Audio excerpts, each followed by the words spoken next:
Lawyers or managers. Industrial growth in the 1890s helped the middle class by expanding the ranks of factory owners, businessmen, and entrepreneurs.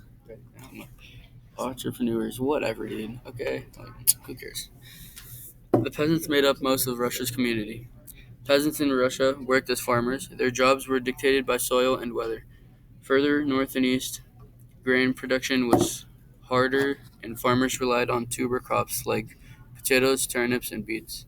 Women denied many legal and civil rights.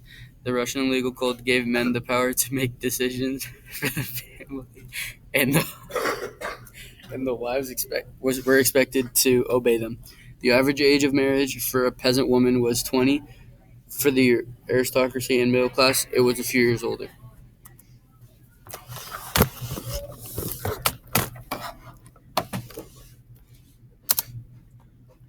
What are you doing?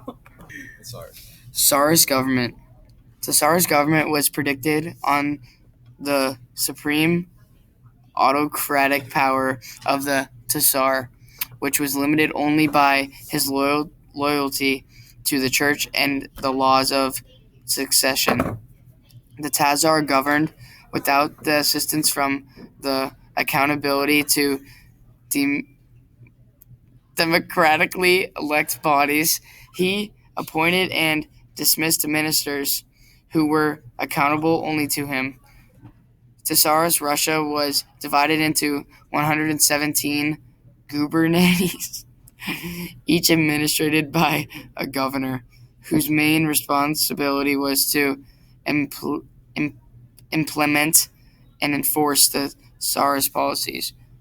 Most Russians viewed the imperial bureaucracy public service as the government, but because of their low wages and standards, bureaucrats could be pretty intimidating or corrupt. Jesus, it's so small I can't even read it. Tsarism was also supported by conservative groups like the Black Hundred and sprang up early in 1900s. These groups attacked political distances and were also responsible for anti-Semitic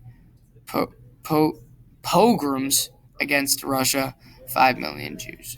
Thank you, and now to our game.